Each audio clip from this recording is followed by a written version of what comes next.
Give me that car right now. The HOA Karen screaming in my driveway was about to make a huge mistake. She threatened to call the cops when I refused to hand over my keys, convinced that God had sent her my vehicle. But here's what she didn't know. There was something about my job that would turn her from confident to terrified in seconds. She had no idea what kind of person she was really threatening. Comment where you're watching from, because the question isn't whether she called the cops. It's what happened when she found out who I actually work for. Let me set the scene for you. It's a peaceful Tuesday morning in my quiet suburban neighborhood just outside Washington, D.C. I'm Larry Roberts, 50 years old, and I have been a federal employee for 25 years. I just moved here 6 months ago after being promoted to federal interior chief. The house was perfect. It had a quiet street, decent neighbors, and was close enough to my office that my commute wouldn't be too long. I had my legitimate government SUV parked in the driveway. But here's the thing. For operational security reasons, I kept my federal identity on a need-to-know basis. The vehicle looked like any other contractor's ride with civilian plates and no obvious federal markings, though internally it had all the proper VINs and asset tags that marked it as government property. I was enjoying what I thought would be a normal morning when I heard footsteps marching across my driveway with the kind of purpose that screams trouble. That's when I saw her. A woman in her late 40s with wild eyes and the kind of determined stride that meant someone was about to have a very bad day. She was clutching what looked like official papers in one hand and pointing at my SUV like it had personally offended her entire family lineage. "That's my compensation car," she screamed, her voice carrying enough volume to wake half the neighborhood. I nearly choked on my coffee, thinking this had to be some kind of mistake or maybe a very elaborate prank. But the look in her eyes told me this woman was dead serious. And that realization made my federal training kick into high gear, even though she had no idea who she was really dealing with.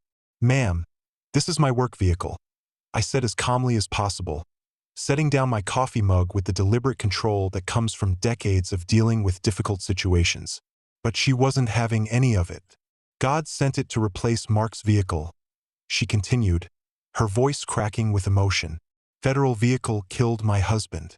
Now, that caught my attention because 3 years ago, I had indeed worked on a case involving a federal contractor named Mark Evans, who had supposedly died in a hit-and-run accident.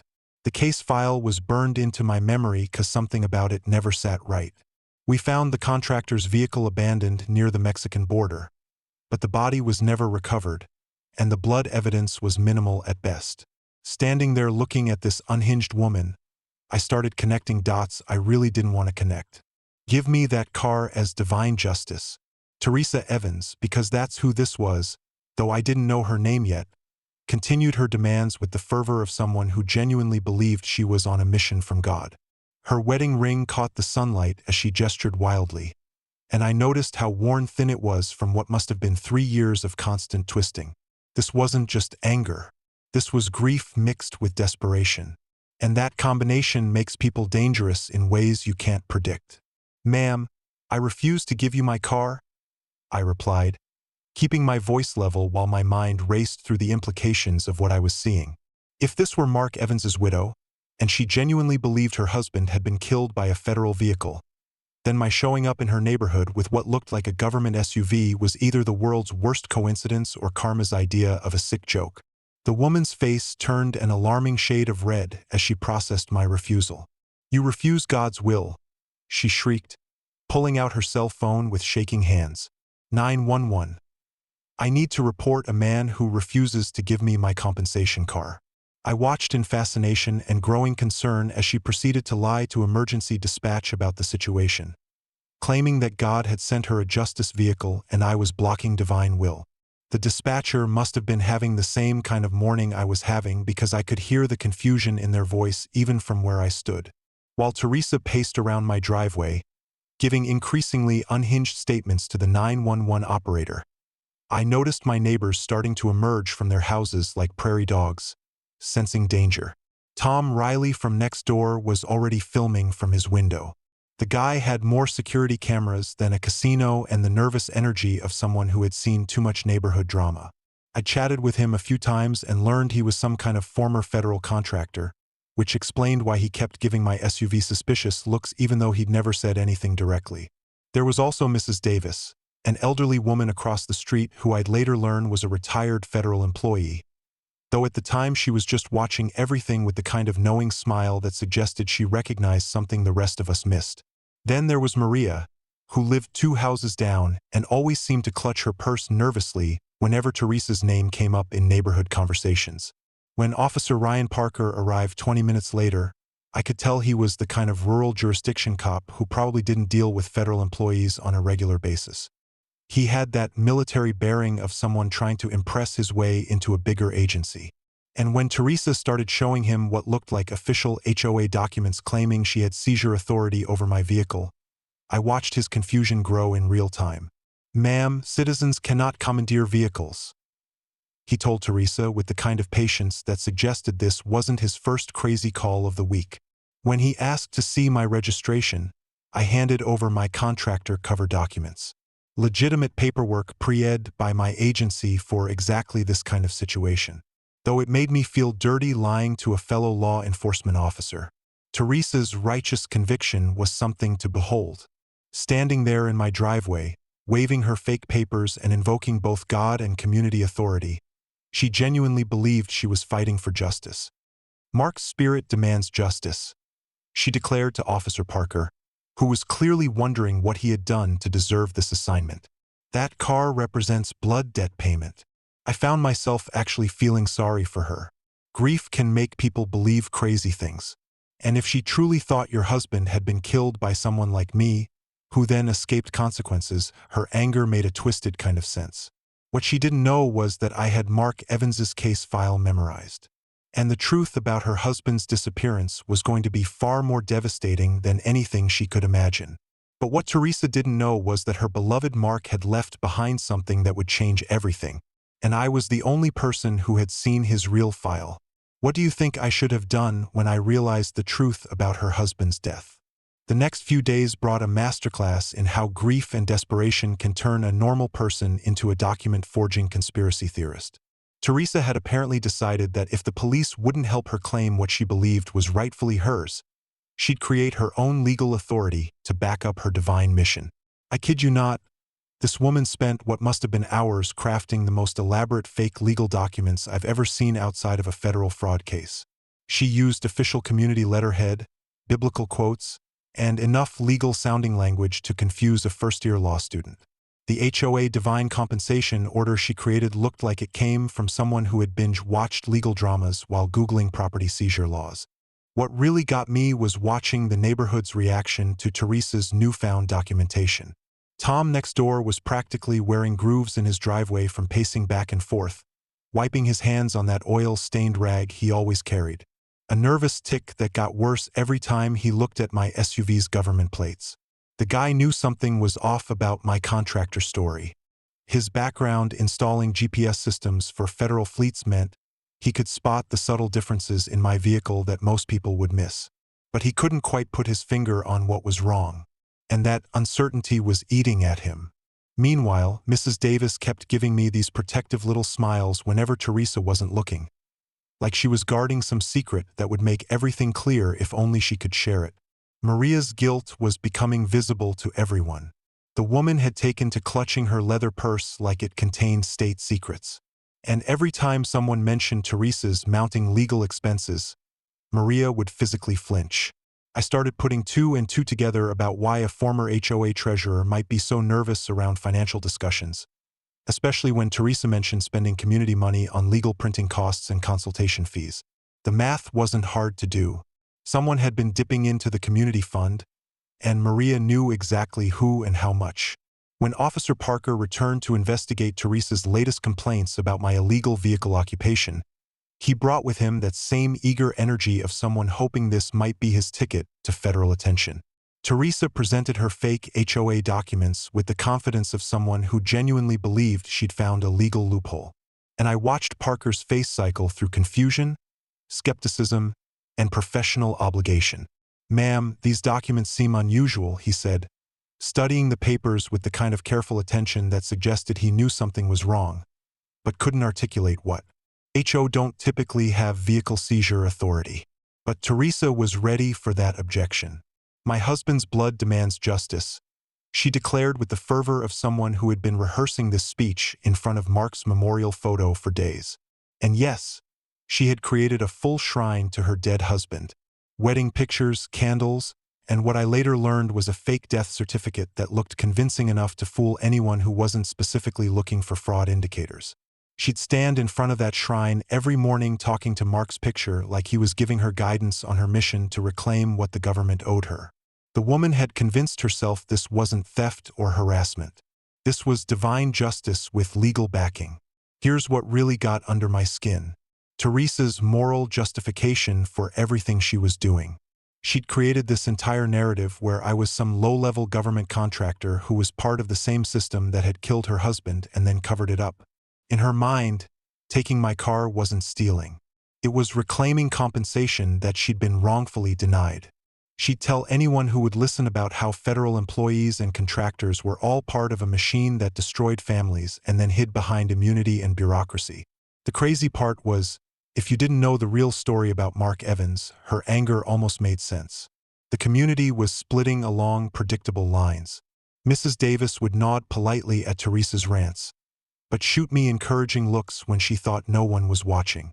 Tom was caught between his contractor knowledge that told him something was fishy about my story, and his fear of becoming Teresa's next target if he questioned her authority. Maria was slowly being crushed by the weight of whatever secret she was carrying. And Officer Parker was desperately trying to handle a situation that was clearly above his pay grade without admitting he was in over his head. Meanwhile, I was documenting everything for what I knew would eventually become a federal case while fighting my own internal battle about whether to blow my cover and end this madness. The breaking point came when Teresa announced her intention to hold a legal seizure ceremony where she would formally transfer my vehicle to her custody in front of the entire community. She'd spent community money.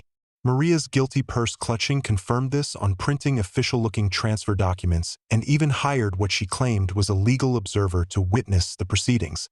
The woman had gone full conspiracy theorist, creating an elaborate fantasy where she was the righteous widow fighting government corruption through proper legal channels. What she didn't realize was that every document she created, every claim she made, and every dollar she spent on this delusion was building a federal case against her that would make her husband's disappearance look like a parking ticket.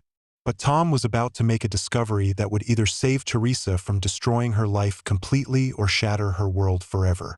And that's when Tom made a discovery that would either save Teresa from destroying her life completely or shatter her world forever. But should he tell her the truth, knowing it might break her mind? What would you do if you found out your neighbor's dead husband was actually living it up in another country? 3 o'clock in the morning is when people do their worst thinking, and Teresa Evans had apparently been doing a lot of thinking.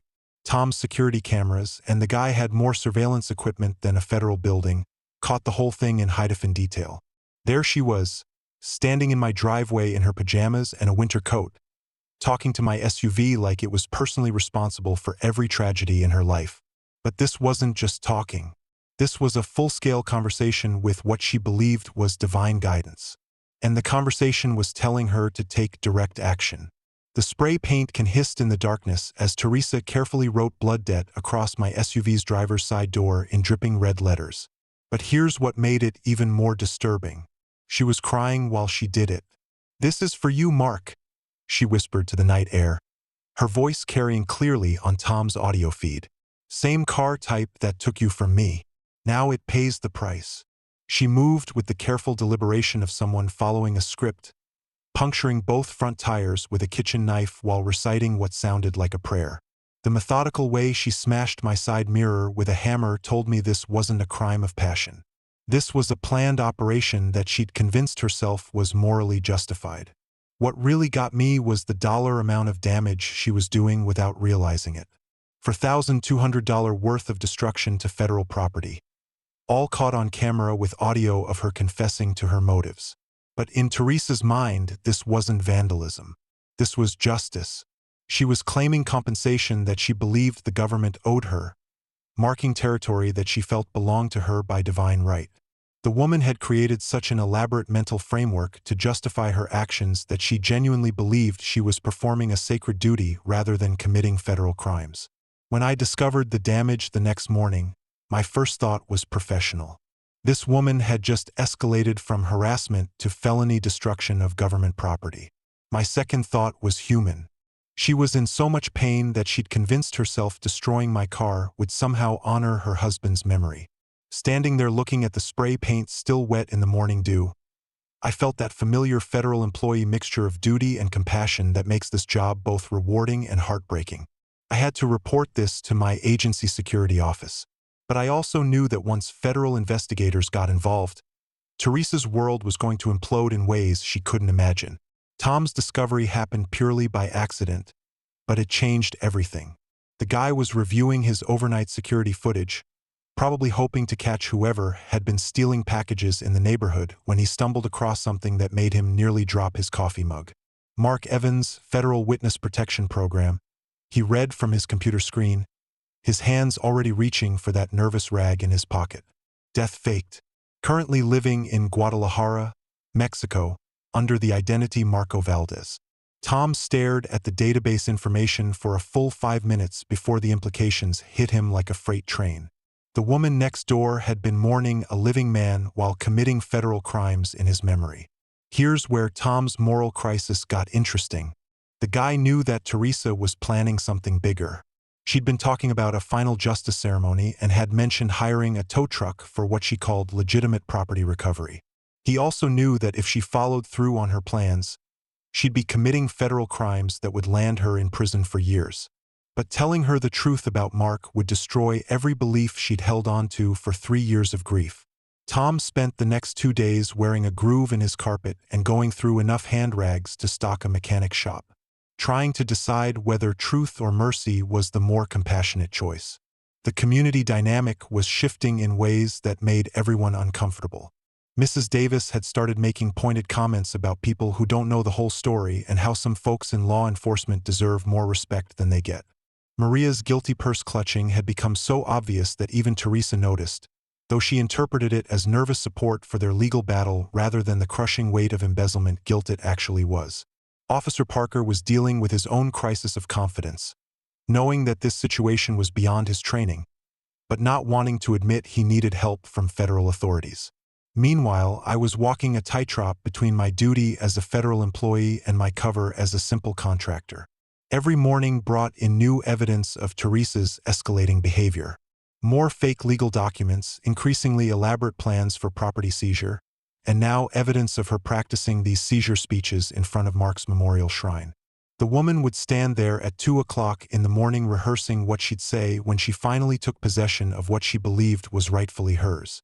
Tom's cameras caught these practice sessions, and watching a grieving woman prepare to commit federal crimes for a dead man who wasn't actually dead was like watching a Greek tragedy unfold in suburban America. The viral element started small.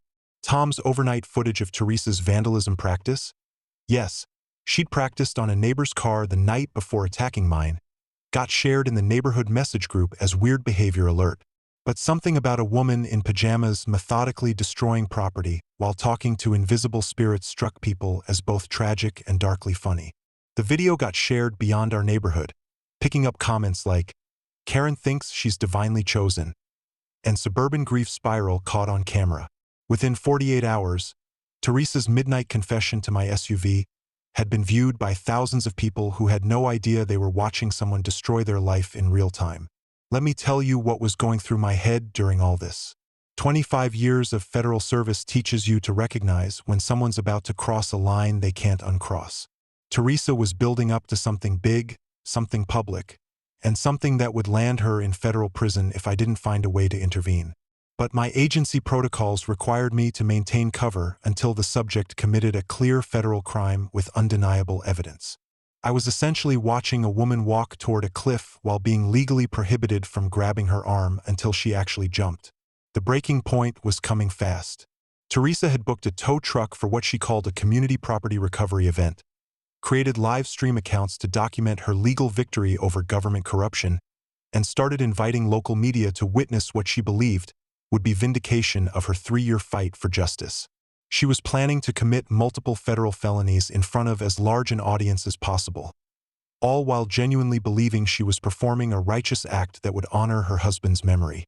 Tom was holding the evidence that could save Teresa from federal prison, but showing her would destroy everything she believed about love, loss, and the man she'd been mourning for 3 years. Would you tell someone their entire grief was built on a lie, knowing it might break them completely? Let me know in the comments what you think Tom should do, because what happened next would shock everyone who was watching. Tom's moral crisis was eating him alive, and I could see it in every nervous hand wipe and sleepless night he was having. The guy had stumbled onto information that would either save Teresa from the biggest mistake of her life or destroy her sanity completely. Mark Evans wasn't just alive. He was thriving in Mexico under a new identity, probably laughing about how he'd convinced his wife to commit federal crimes in his memory while he lived off stolen contractor money.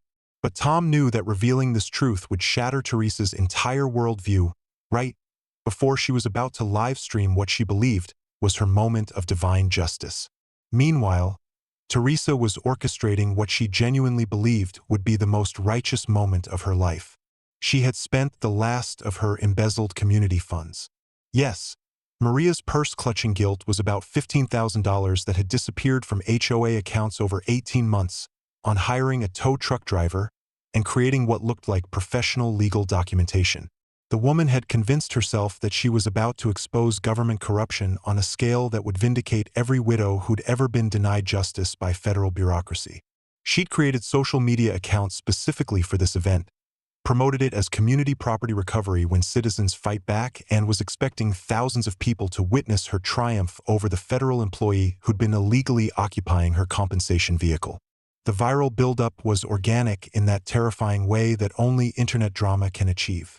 Tom's security footage of Teresa's midnight property destruction had already been viewed by 50,000 people, shared with comments ranging from sympathy for her grief to mockery of her divine mission delusion. Local news stations had picked up the story as a human interest piece about HOA conflicts, though none of them understood they were actually documenting the buildup to multiple federal crimes. Teresa interpreted this attention as validation that her cause was righteous, that the community and beyond supported her fight against government overreach. What Teresa didn't understand was that she was walking into a trap of her own making. Every social media post she made about reclaiming stolen property was evidence of premeditation. Every fake legal document she created was proof of fraud. Every dollar of community money she spent on this legal battle was embezzlement with a clear paper trail. The woman was building her own federal case with the thoroughness of a prosecutor, all while believing she was gathering evidence of government corruption that would justify her actions. Officer Parker was dealing with his own version of mission creep. What started as a simple neighborhood dispute had become something that clearly needed federal involvement, but admitting that would mean acknowledging he was in over his head.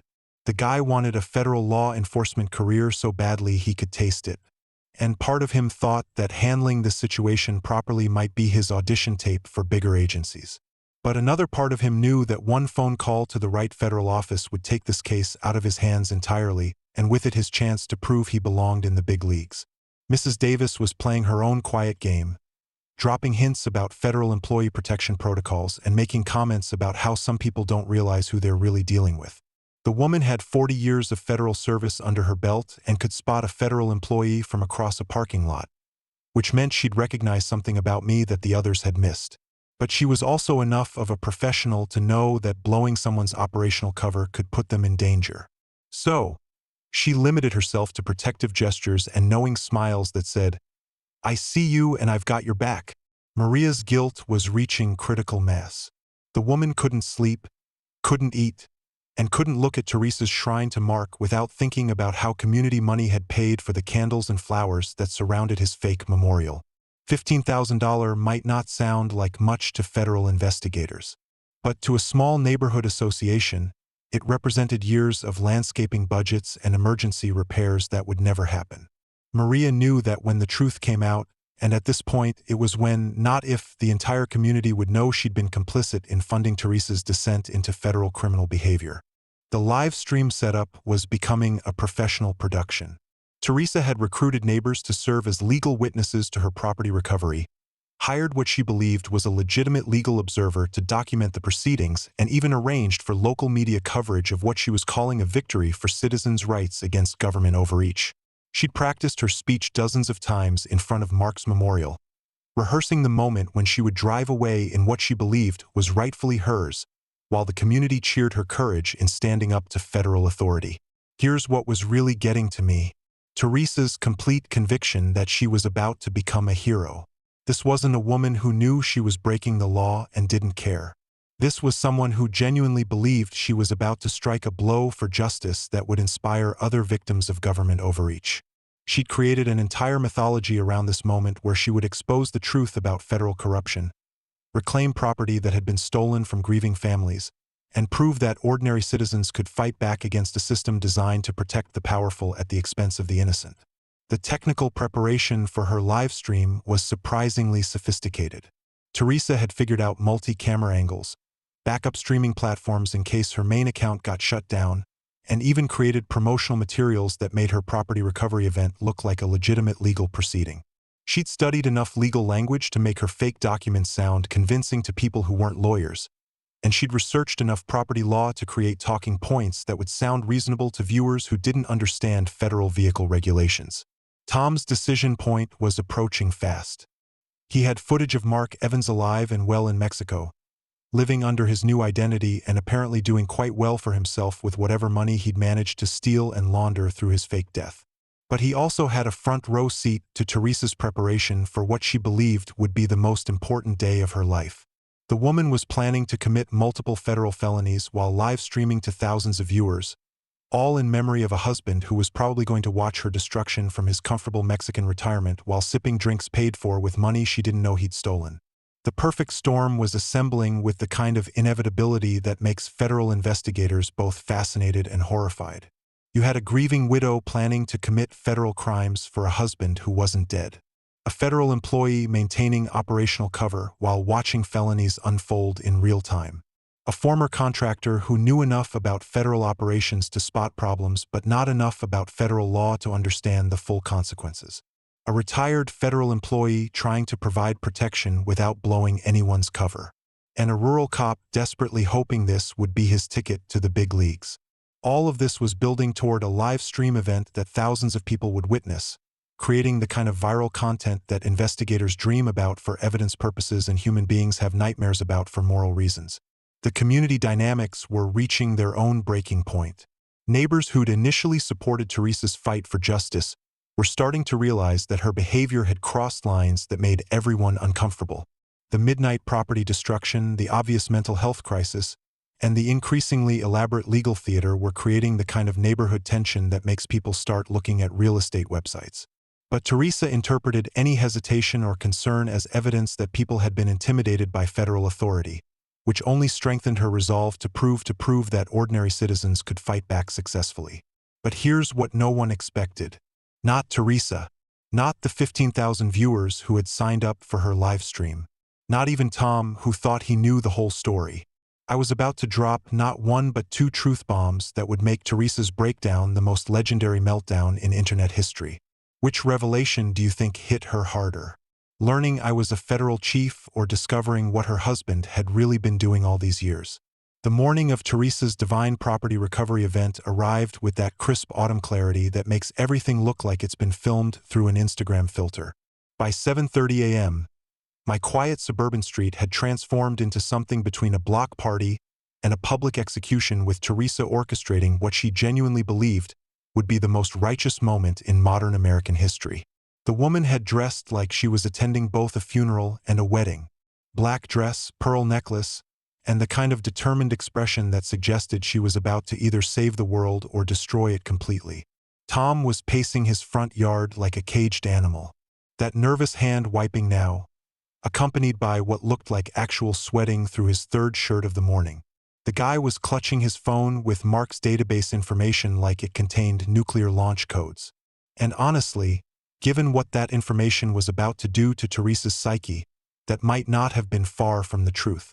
Mrs. Davis had positioned herself on her front porch with the strategic precision of someone who'd spent 40 years knowing when federal employees needed backup, even if they couldn't ask for it directly.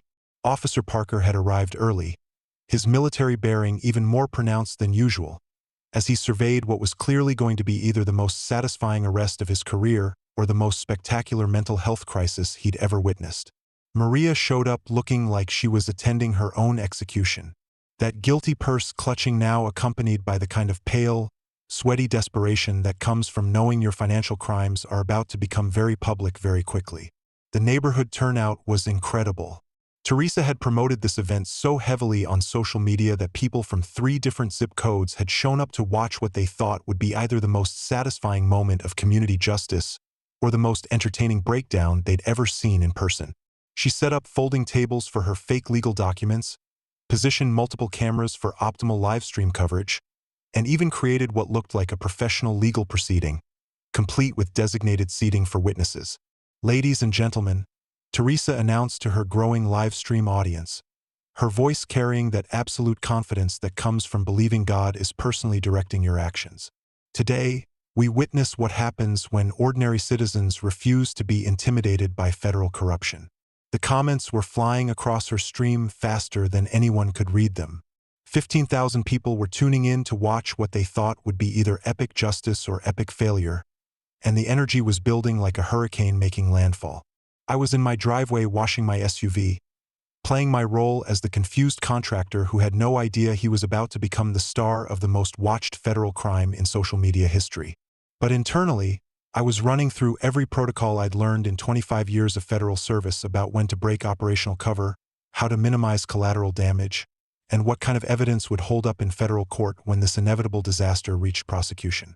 "By authority of divine compensation order," Teresa declared, approaching my SUV with a crowbar that looked like it had been purchased specifically for this moment and a folder full of documents that would have been impressive if they hadn't been completely fabricated.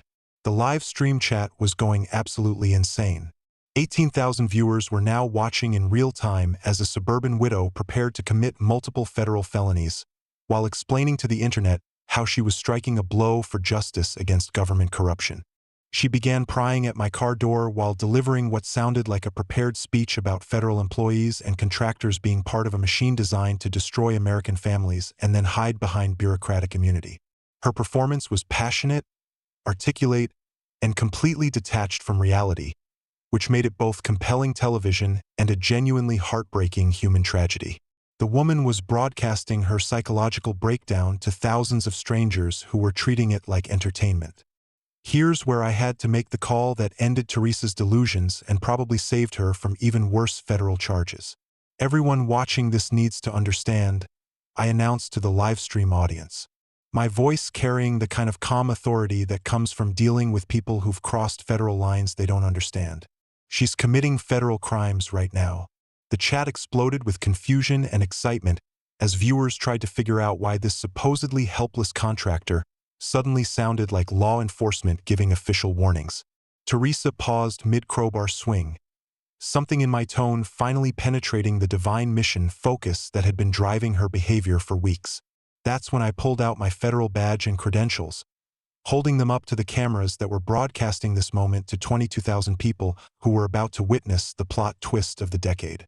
"I am Chief Larry Roberts, Federal Interior Department," I continued, watching Teresa's face cycle through confusion, disbelief, and dawning horror as the implications crashed over her like a tsunami of federal consequences. The silence that followed was the kind of perfect dramatic pause that you can't script. 25,000 people holding their collective breath while Teresa processed that she'd been planning to steal a car from someone who had the authority to investigate her husband's disappearance and probably knew more about Mark Evans than she did. Her crowbar clattered to the asphalt as her entire worldview began collapsing in real time, broadcast to an audience that was loving every second of her psychological destruction. "Federal Chief," she whispered, her voice barely audible over the excited chattering of 28,000 people who just witnessed the reveal they'd been hoping for without knowing it. "Oh my God! Oh my God!" And the woman was experiencing complete cognitive dissonance. Everything she'd believed about me, about her mission, about her righteous fight against government corruption was being rewritten faster than her mind could process the new information. But Tom knew this was his moment to either save Teresa from herself or destroy what remained of her sanity. "Teresa," he called out, his nervous energy finally channeling into decisive action as he held up his phone with the evidence he'd been carrying like a burden for days. "Your husband, Mark, isn't dead. The livest stream chat absolutely lost whatever coherence it had maintained as 30,000 viewers tried to process what they just heard while Teresa stood frozen between her dropped crowbar and a truth that was about to rewrite 3 years of her life. He's alive in Mexico, Tom continued, his voice strong with the relief of finally purging a secret that had been eating him alive. Living under the name Marco Valdez with money he stole before faking his death. The sound Teresa made when both revelations hit her simultaneously was unlike anything I've ever heard from a human being. It was grief and rage and disbelief and betrayal all compressed into a single wail that carried across the neighborhood and probably damaged the audio equipment of every person recording this moment. "Mark is alive," she screamed, her voice breaking on each word as her mind tried to process the impossible mathematics of being told that her 3 years of mourning had been based on an elaborate lie designed to let her husband escape with stolen money, while she honored his fake memory with increasingly criminal behavior. Federal Chief Mark alive God. Why? The woman was experiencing what psychologists call an acute dissociative crisis, which is clinical language for having your entire reality rewritten in front of 35,000 strangers. "Teresa, I investigated Mark's case 3 years ago," I said, trying to make my voice as gentle as possible while still being audible to the microphones that were capturing every word of this confession. "I knew he faked his death. You were a victim of his scam, too." The livestream comments were moving too fast to read, but I caught fragments of viewer reactions that range from plot twist of the century to "this is better than Netflix" to "Karen got scammed by her own dead husband." The triple revelation, federal chief, investigated husband, husband alive, was more than Teresa's mind could handle at once. She sat down hard on my driveway, staring at nothing while trying to process that she'd been committing federal crimes against the very person who could have told her the truth about her husband's disappearance, and that the man she'd been mourning and honoring with increasingly elaborate criminal schemes had been living comfortably in another country while she destroyed her life and his memory. "Mark scammed me too," she finally managed to say, her voice hollow with the kind of shock that comes from learning that your entire grief process was based on lies told by someone you trusted completely. "I've been mourning a living person, committed federal crimes for lie." Officer Parker was approaching with handcuffs, but even he seemed reluctant to arrest someone who was clearly experiencing a complete psychological collapse on live stream in front of what was now 40,000 viewers. That's when Maria decided this was the moment to purge her own secret and complete Teresa's catastrophic education about how thoroughly she'd been betrayed by everyone she'd trusted. "Teresa," Maria announced, no longer clutching that guilty purse now that the truth was finally coming out. "You also embezzled $15,000 from our community fund while mourning your husband who was spending stolen money in Mexico." The live stream chat completely lost whatever remaining coherence it had possessed as viewers tried to process that Teresa had committed federal crimes, community embezzlement, and destroyed 3 years of her life. All for a man who had faked his own death to escape with money he had stolen from both the government and her. Teresa's arrest was probably the gentlest federal crime takedown in law enforcement history. She offered no resistance as Officer Parker handcuffed her. She was so psychologically shattered that she seemed barely aware of what was happening around her. "Mark's alive. Mark's alive," she kept repeating like a broken recording, her voice carrying the kind of hollow disbelief that comes from learning that your entire worldview was constructed around elaborate lies designed to benefit someone who didn't care about the collateral damage to your life. 45,000 people had just witnessed the most complete psychological destruction in internet history. Watching a woman learn simultaneously that her dead husband was alive, that she'd been committing federal crimes against someone who'd investigated his fake death, and that her entire 3-year grief process had been based on lies told by someone who was probably going to read about her federal charges while enjoying drinks paid for with money he'd stolen from her. But Teresa's nightmare was just beginning, because when federal investigators dug deeper into Mark's case, they discovered something that would make his betrayal even more twisted. What do you think they found that made even seasoned federal agents shake their heads in disbelief? Comment below, because the truth about Mark was darker than anyone imagined, and it would change how we all saw Teresa's story forever. The federal investigation that followed Teresa's live stream breakdown was like watching a carefully choreographed dance between multiple agencies that normally don't play well together. Within 48 hours of her arrest, I had investigators from the Department of the Interior's Office of Inspector General, the FBI's Financial Crimes Unit, and Homeland Security sitting in my living room, all trying to figure out how a suburban HOA dispute had turned into an international manhunt with embezzlement charges and 35,000 witnesses. The Teresa Evans case had become what federal prosecutors call a perfect storm. Multiple jurisdictions, clear video evidence, international fugitive recovery, and enough media attention to make everyone's career if they handled it right. Teresa's psychiatric evaluation became the linchpin of her entire federal case. You can't prosecute someone for federal crimes if they're not mentally competent to understand what they did wrong. And watching Teresa try to process that her entire 3-year grieving process had been based on an elaborate lie was like watching someone's brain break in real time. The federal psychologist assigned to her case described her condition as grief-induced dissociative disorder with reality processing dysfunction, which is clinical speak for. This woman's husband convinced her he was dead while he stole everything she owned. And now she can't figure out what's real anymore. The evaluation took 6 weeks because Teresa kept insisting that the whole thing was an elaborate federal conspiracy to discredit her righteous mission. Tom's transformation from nervous neighbor to local hero was something to watch. The guy went from compulsively wiping his hands every 5 minutes to giving interviews to federal training mice about how to recognize when someone's dangerous behavior is being driven by misinformation rather than genuine malice. His decision to reveal Mark's fake death when he did probably save Teresa from additional federal charges because attempted vehicle theft carries a much lighter sentence than completed vehicle theft with interstate transportation. The federal investigators were so impressed by his evidence gathering and moral decision-making under pressure that they offered him consulting contracts for future cases involving emotionally unstable subjects. Mrs. Davis finally got the recognition she deserved for being the quiet professional in this entire mess. Turns out she'd been documenting everything from day one, maintaining careful records of Teresa's escalating behavior while providing strategic protection for me without compromising my operational cover. 40 years of federal service had taught her exactly how to support a fellow federal employee under threat while maintaining plausible deniability about what she knew and when she knew it. The Department of the Interior gave her a civilian commendation for exceptional support to federal personnel in operational circumstances, which was their way of saying, "Thank you for keeping our guy alive while he was being stalked by a crazy person." Officer Parker got his federal career dreams fulfilled, though probably not in the way he'd originally imagined. His professional handling of an increasingly complex situation had caught the attention of federal recruiters who were impressed by his ability to manage multiple jurisdictional issues without screwing up the evidence chain. The Federal Law Enforcement Training Center accepted him into an accelerated program for experienced local officers. And within 8 months, he was working federal cases involving threats to government employees. His first assignment was training local police departments on how to recognize when domestic disputes involve federal personnel or property. Maria's redemption story was probably the most satisfying part of this whole disaster.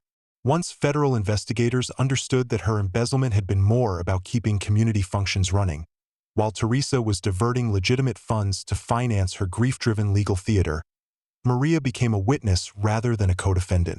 She testified against Teresa, not out of revenge, but out of genuine concern for someone who'd been systematically manipulated by a master con artist. The federal victim services people were so impressed by how she'd handled being caught between loyalty and truth that they recruited her to help other communities identify similar financial manipulation schemes. The expanded investigation into Mark Evans revealed criminal behavior that made Teresa's property destruction look like a parking ticket. By comparison, this man hadn't just faked his death to escape a messy marriage. He'd been running a sophisticated financial fraud operation that involved multiple government contracts, money laundering through fake construction companies, and using his supposed death to trigger life insurance payouts that Teresa never received. Federal investigators found evidence that Mark had been systematically emptying their joint accounts, their retirement funds, and even the small inheritance Teresa had received from her parents, all while planning his elaborate disappearance to Mexico. Mark's capture was almost embarrassingly easy once federal investigators figured out his pattern of financial behavior. The man had been living in Guadalajara under the name Marco Valdez, running what appeared to be a legitimate construction business with startup capital that happened to match the exact amount stolen from various federal contracts. His mistake was maintaining the same spending patterns he'd had when married to Teresa. Expensive cars, luxury apartments, and a lifestyle that attracted attention from Mexican banking authorities who cooperate with American federal investigations. When they arrested him on a visa violation, his first concern wasn't Teresa's well-being or remorse for what his deception had cost her. It was whether the federal government could seize his Mexican assets. The international cooperation required to extradite Mark became a case study in how financial crimes cross borders in ways that make everyone's life complicated. Mexican authorities were cooperative once they understood that Mark had essentially committed fraud against both American taxpayers and his own wife. But the legal paperwork required to bring him back to face federal charges took months of coordination between agencies that normally don't talk to each other. The State Department got involved. The Treasury Department wanted its money back, and the Department of Justice had to coordinate with Mexican prosecutors who wanted assurance that Mark would face appropriate consequences for his crimes. Teresa's trial became a media sensation, partly because of the live-streamed breakdown that had been viewed by millions of people, and partly because her case highlighted the psychological complexities of being victimized by someone you've trusted completely for decades. Federal prosecutors had to balance Teresa's genuine victimization by Mark's fraud against her very real crimes against federal property and her embezzlement of community funds. The prosecution team included victim services specialists who worked to ensure that Teresa understood she was being held accountable for her actions while acknowledging that those actions had been influenced by elaborate manipulation. The sentences reflected the complicated nature of everyone's criminal behavior and mental state. Teresa received 18 months in federal prison with credit for time served, plus $25,000 in restitution and 3 years of supervised probation that included mandatory psychological counseling and financial management education. The judge acknowledged that her criminal behavior had been driven by grief and manipulation rather than simple greed, but emphasized that being victimized by someone else doesn't excuse committing federal crimes. Mark received 5 years in federal prison, plus full restitution for both government losses and personal theft from Teresa, with additional time for the elaborate fake death scheme that had enabled his wife's criminal behavior. The community's response to these revelations was complex and emotionally charged. Neighbors who'd initially supported Teresa's fight against what they perceived as government corruption had to grapple with the reality that she'd been victimized into believing a completely false narrative about federal employees and their families. The $15,000 in community funds that Teresa had embezzled was repaid through federal restitution programs designed to help communities recover from fraud. But the emotional damage to neighborhood trust and cohesion took much longer to repair than anyone had anticipated. Federal investigators began using Teresa's case as a training example for recognizing sophisticated financial fraud that targets emotional vulnerabilities in both institutional and personal relationships. Mark's manipulation scheme was textbook. Create a crisis that explains financial irregularities. Fake your death to avoid accountability. And let your victims' grief prevent them from asking the kinds of questions that might expose inconsistencies in your story. The psychological profiles developed from this case helped federal agencies identify similar patterns in other investigations involving missing contractors and suspicious death claims. But Teresa's nightmare was just beginning because when federal investigators dug deeper into Mark's case, they discovered something that would make his betrayal even more twisted. What do you think they found that made even seasoned federal agents shake their heads in disbelief? Comment below because the truth about Mark was darker than anyone imagined, and it would change how we all saw Teresa's story forever. 18 months later, Teresa Evans was released from federal prison to a world that had moved on without her. But the neighborhood where she'd committed her federal crimes had transformed in ways that would make anyone believe in cosmic justice. Her foreclosed house had been purchased by a Coast Guard officer and his wife who worked as a civilian contractor for the Department of Veterans Affairs.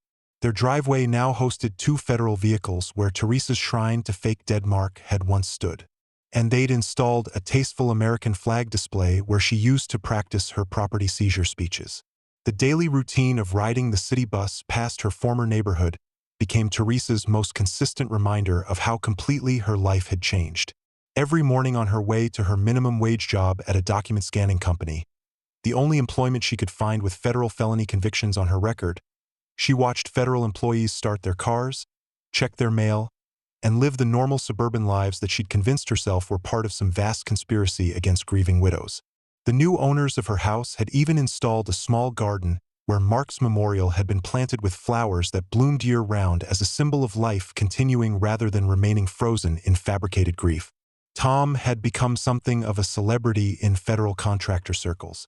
Known as the guy who'd prevented a federal employee from being seriously injured by someone experiencing a complete psychological break, his nervous hand-wiping had disappeared entirely once he'd purged the secret about Mark's fake death. And he'd parlayed his experience into a consulting business helping government agencies identify potential security risks from emotionally unstable contractors or neighbors. His Ring camera footage of Teresa's breakdown was now used in federal employee security training as an example of how quickly domestic disputes can escalate into federal crimes. Mrs. Davis had taken on an unofficial role as the neighborhood's federal employee protection coordinator, using her decades of experience to help other government workers integrate into suburban communities without attracting the kind of dangerous attention that had nearly destroyed Teresa's life. She'd organized monthly barbecues specifically for federal families, created resource guides for dealing with anti-government sentiment, and maintained a quiet network of retired federal employees who could provide advice and support when local tensions arose. Officer Parker was thriving in his new career with federal law enforcement, specializing in cases that involved financial fraud targeting government employees and contractors. His experience managing Teresa's breakdown while maintaining evidence integrity had impressed his superiors enough that he was fast-tracked through training programs, usually reserved for agents with advanced degrees.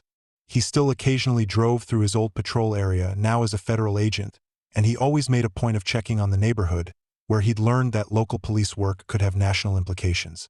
Maria had become a poster child for financial fraud recovery, speaking at community meetings and government conferences about how sophisticated con artists target both institutions and individuals simultaneously.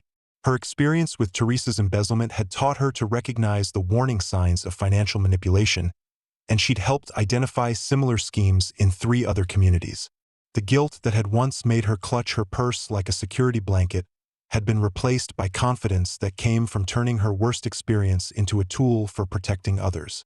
The most satisfying element of this entire story's resolution was watching how Mark Evans adjusted to federal prison life. His cellmates weren't impressed by his elaborate fake death scheme.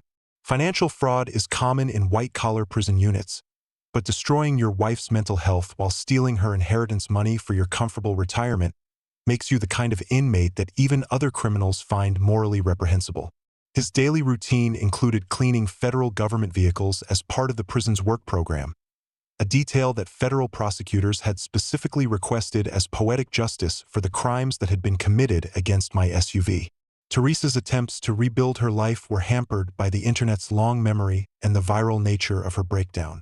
Her live-stream discovery that her dead husband was alive had been viewed more than 5 million times across various platforms, spawned countless reaction videos and memes, and made her recognizable to strangers who would point and whisper when they saw her on public transportation.